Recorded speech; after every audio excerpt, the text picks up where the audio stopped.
Bienvenue dans cette nouvelle vidéo. Alors je suis assez heureux de te retrouver car je suis ici présentement à Ostende. C'est une ville le long de la mer, petite ville en Belgique. Alors je suis en train d'observer la construction d'immeubles comme tu peux le voir ici.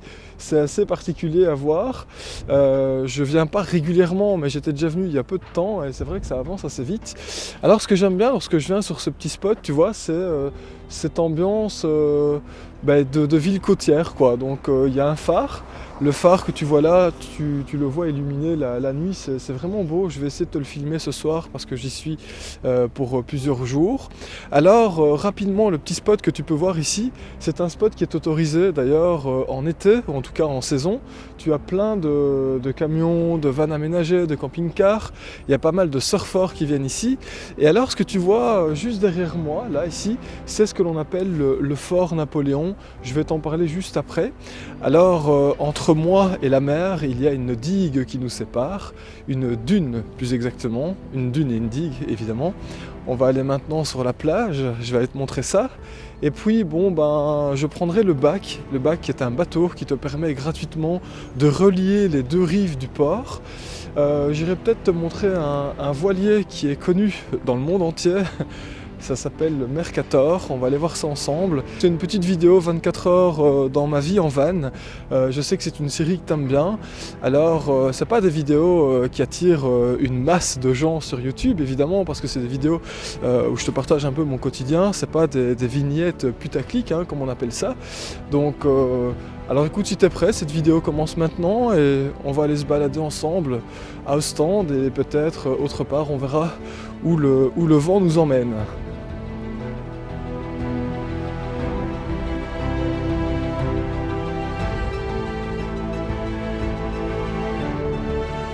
C'est quand même super agréable hein, parce que je viens juste de quitter le van et je suis déjà sur la plage, presque seul au monde. On est hors saison, il n'y a personne comme tu peux le voir, donc c'est agréable. Bon après c'est vrai qu'il est tôt, hein, il est 9 h du matin, mais non franchement c'est génial quoi. J'adore ces sensations comme ça où tu peux venir profiter des éléments qui t'entourent. Là il y a les oiseaux, il y a les mouettes, il y a des goélands, il y a la mer, marée basse. On va aller se balader sur un brise-lames, je vais aller te montrer ça. Non, c'est vraiment des sensations que j'aime beaucoup. Ce brise-lames sur lequel je suis en train de marcher porte probablement très mal son nom. Si son utilité était réellement de briser les vagues, il serait placé parallèlement à la mer. En réalité, ces 127 brise-lames que l'on retrouve sur les côtes belges servent à retenir le sable lors des marées. Une fonction supplémentaire et pas des moindres, c'est qu'ils servent de refuge artificiel pour la biodiversité. Tu comprendras aisément que ces brise-lames sont comme un buffet géant pour les oiseaux marins. C'est d'ailleurs pour cela que ces oiseaux ne sont jamais très loin de ces constructions.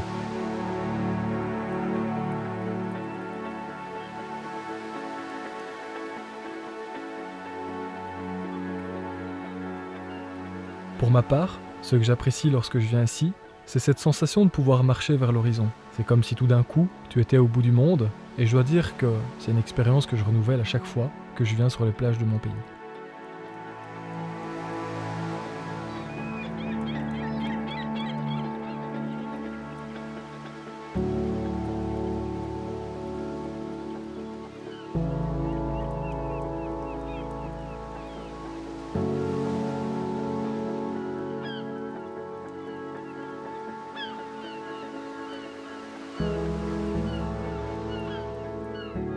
Je t'ai dit que j'avais eu l'impression qu'on était à marée basse, mais je pense qu'on est à marée haute, la mer monte.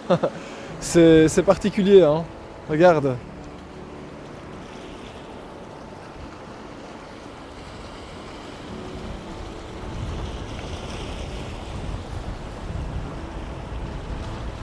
Lors du montage de cette vidéo, je me rends compte que je n'ai toujours pas pu trancher pour savoir si c'était marée haute ou pas. Mais peu importe. Il est maintenant temps que je me dirige vers le fort Napoléon. Ce fort militaire a été construit vers les années 1811, sur ordre de Napoléon Bonaparte. Il devait servir de base pour une invasion de la Grande-Bretagne, et a servi finalement de défense contre l'Angleterre. Durant les deux grandes guerres, il a été occupé par les forces allemandes, et depuis les années 2000, il livre tous ses secrets car il est ouvert en tant que musée. Si tu es de passage dans la région, c'est une visite qui en vaut vraiment le coup, et je peux te dire que le point de vue sur le toit est remarquable.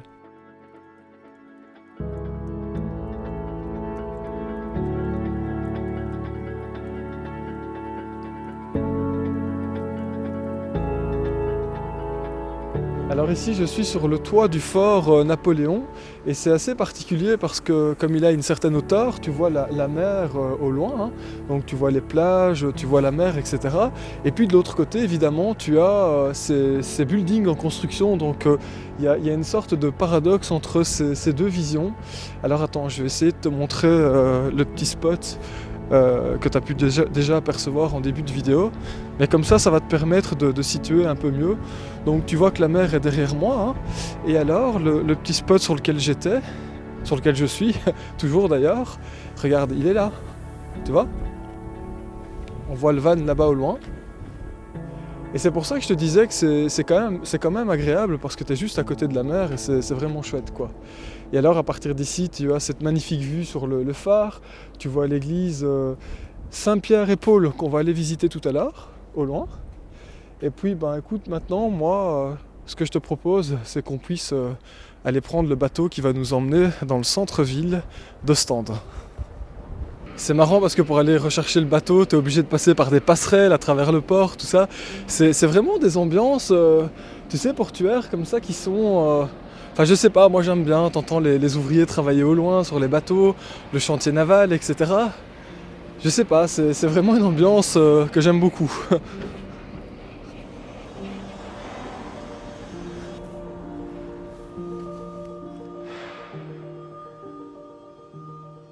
Certains n'y verront peut-être pas la beauté du lieu, mais de mon point de vue, tout est une question d'angle. Pour ma part, j'aime beaucoup ces ambiances.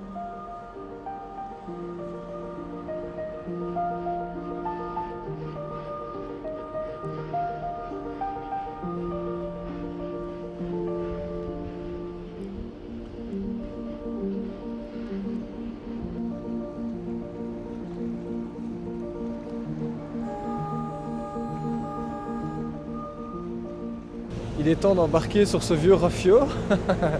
En fait, il y a plusieurs bateaux et celui-là, c'est pas le plus récent. Mais normalement, ça devrait pouvoir le faire, hein. En tout cas, ça fait quand même pas mal de bruit, hein, franchement. Mais regarde la vue qu'on a à partir d'ici, c'est quand même sympa, hein.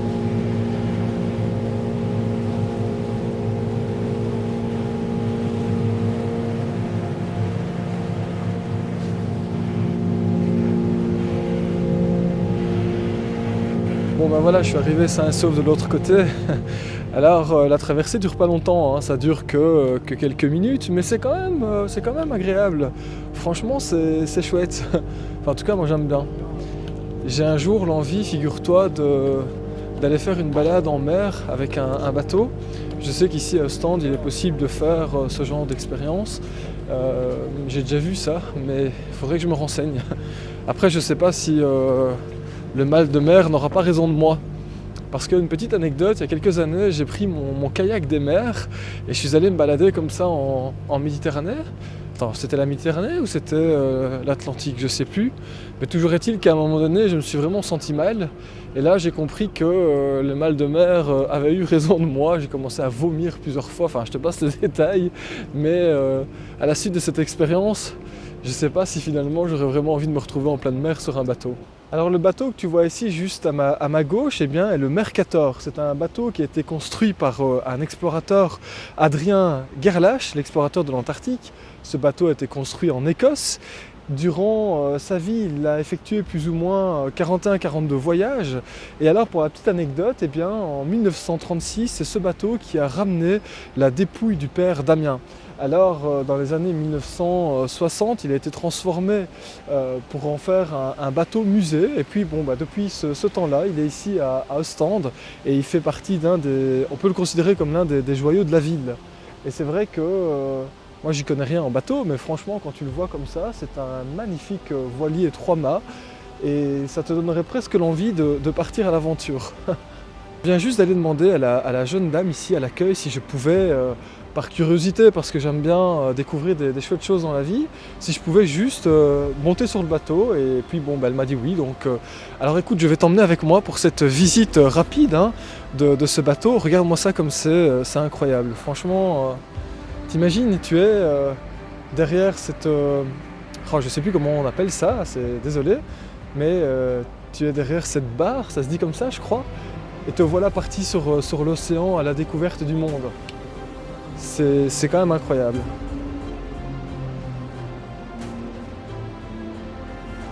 Moi, c'est vraiment le genre de truc, je vais quand même pas dire qui m'excite, mais franchement, c'est magnifique, franchement.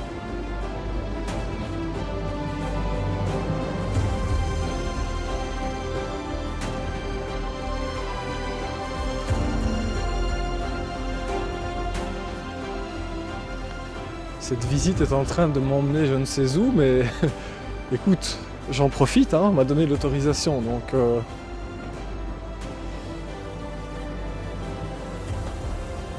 ça devait quand même être vachement, vachement impressionnant. C'est marrant parce qu'ici, je suis vraiment là où il y avait probablement les navigateurs. Ici, c'est la station radio, donc en fait, station radio, on communiquait par Morse. Et c'est incroyable parce que j'avais jamais vraiment vu ça en vrai.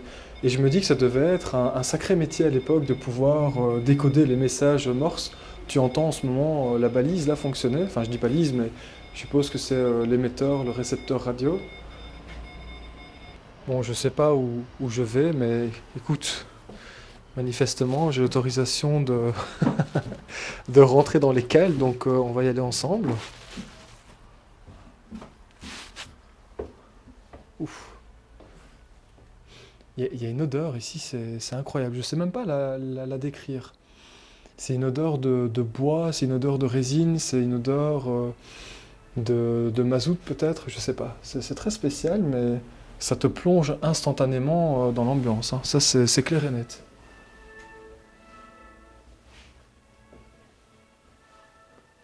Avec une belle musique. Alors, qu'est-ce que c'était? C'était des dortoirs ici?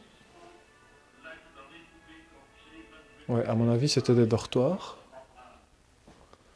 Avec une petite pièce à vivre ici, petite salle à manger, pièce à vivre.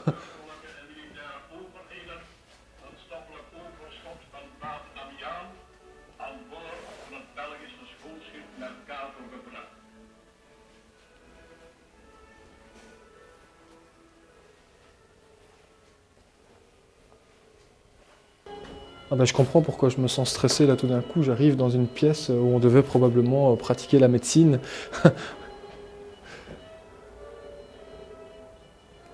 Quelle horreur. Ça me plaît pas.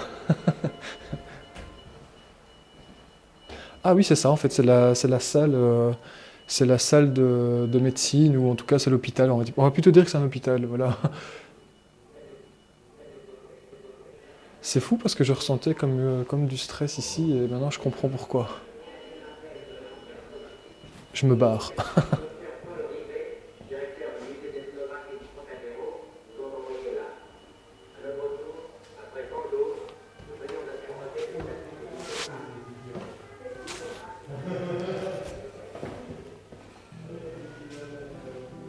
Alors me voilà au pied de cette magnifique église Saint-Pierre et Paul, ici à Ostende. C'est une église qui a été construite en 1899 à l'initiative du roi Léopold II.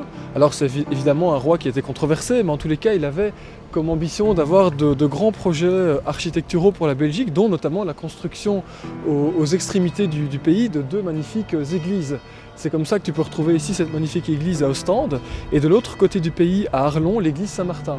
Alors c'est une église de style gothique, et comme elle est ouverte, eh bien, je te propose d'aller en faire la visite là maintenant.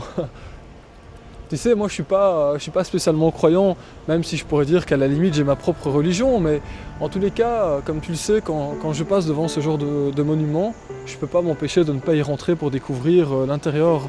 C'est toujours assez intéressant, je trouve.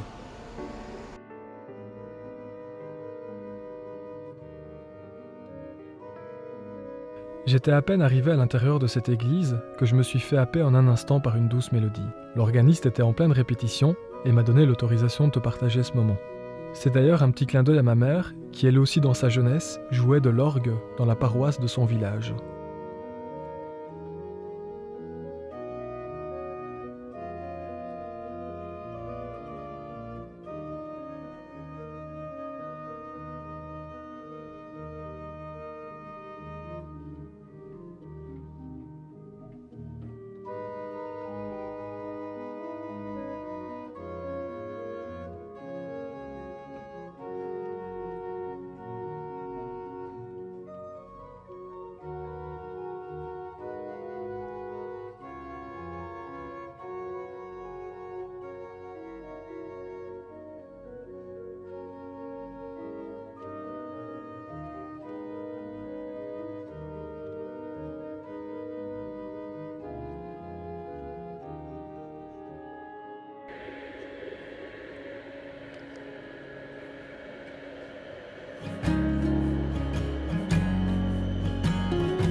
Pour continuer mon expérience du littoral, j'ai décidé d'emprunter le tramway qui traverse toute la côte. C'est la ligne de tram la plus longue au monde. Elle fait 67 km et te permet de découvrir facilement toutes les villes côtières du pays.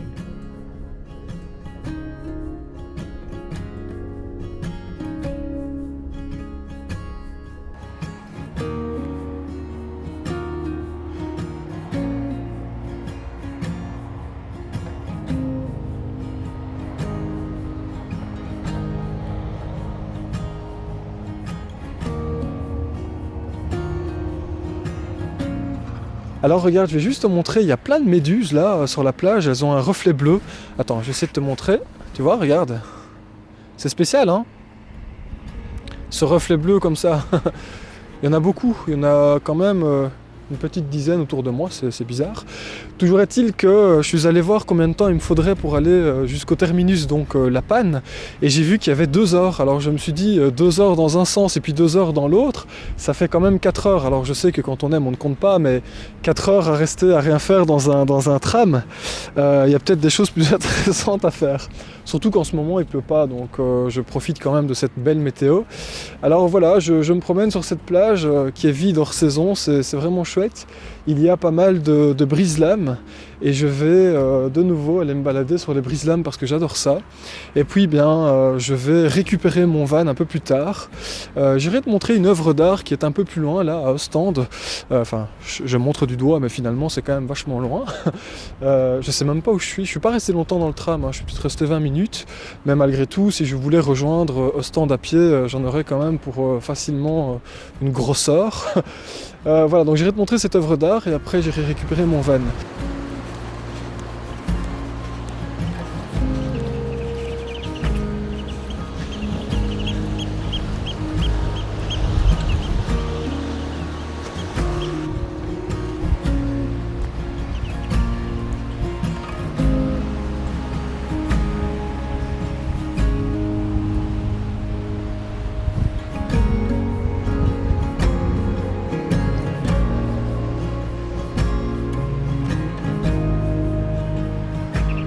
Bon, évidemment, l'art est quelque chose de très subjectif. Il y a ici en bord de mer, eh bien, ces œuvres d'art. Alors attends, j'essaie de trouver le nom de l'artiste, mais je ne le trouve pas. Bon, c'est pas très grave. Je ne sais pas quel est le nom de cette œuvre d'art. Ce sont manifestement des formes écrasées, rouges. Écoute, je sais pas ce que c'est. Bon. J'aurais peut-être dû réviser les petites fiches avant de venir, mais non, plus sérieusement, je trouve ça très sympa. Il y a un contraste comme ça avec la couleur de la mer et la digue. C'est très particulier, mais c'est plutôt sympa en fait finalement. Et puis bon, cette couleur rouge, je vais pas dire que je n'aime pas, c'est la couleur de mon van. Donc voilà, ça fait partie de ta petite visite quand tu viens ici à Ostende. C'est marrant, je vais te partager quelque chose. Les gens n'ont pas l'habitude de voir quelqu'un tenir une caméra à la main. Alors je fais semblant de rien, mais je vois les gens qui me regardent. Et c'est particulier parce que, tu sais, moi je suis quand même un timide. Hein, et quand les gens me fixent comme ça, et que je passe à côté d'eux avec ma caméra, j'aurais limite envie d'arrêter de filmer, mais t'imagines si je fais ça, alors je suis juste condamné à aller filmer dans la forêt. Bien qu'en forêt on croise quand même pas mal de gens. Non mais voilà, en tout cas cette œuvre d'art elle mérite d'exister, donc c'est sympa. Je te mettrai en description, si j'arrive à avoir des infos, eh bien je te mettrai en description de la vidéo le nom de l'artiste, comme ça tu pourras aller en savoir plus si le cœur t'en dit.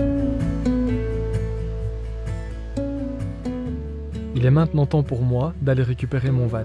J'espère que tu auras apprécié m'accompagner durant cette journée, et si c'est le cas, n'hésite pas à liker, à commenter et à partager cette vidéo. Abonne-toi à la chaîne si tu ne l'as pas encore fait, et pour ma part, avant de te laisser, je te souhaite évidemment de prendre bien soin de toi, et je te dis à la prochaine. Salut!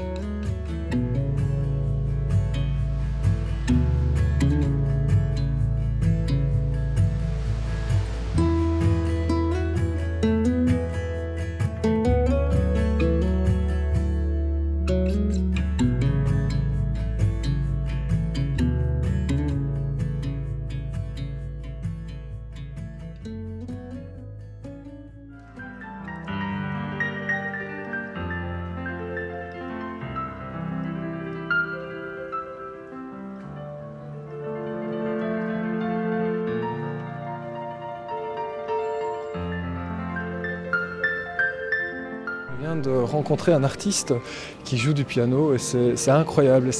Ces musiques comme ça de piano me mettent toujours dans l'émotion. Ouais, c'est fou en fait. Je trouve que la musique c'est l'un des arts qui est capable de te faire ressentir des émotions qui sont parfois profondes, qui sont parfois loin, cachées de façon très lointaine en toi. Et j'aimerais bien d'ailleurs, figure-toi, prochainement faire une vidéo spécialement dédicacée justement à ce que peut procurer comme émotion la musique. Alors j'ai entamé quelques contacts avec des très grands musiciens. Je pense que ça devrait pouvoir se faire incessamment sous peu. Donc voilà, en tout cas, ces artistes de rue sont parfois des perles rares. Il faut parfois prendre le temps de les écouter, pouvoir parfois financer leur art. Si tu as une petite pièce, bon, ben, faut pouvoir leur donner si tu en as la possibilité évidemment. Et puis bon, ben, quand tu as des réseaux sociaux, eh bien, n'hésite jamais à partager ce qu'ils font parce que je trouve qu'un artiste mérite toujours à être connu.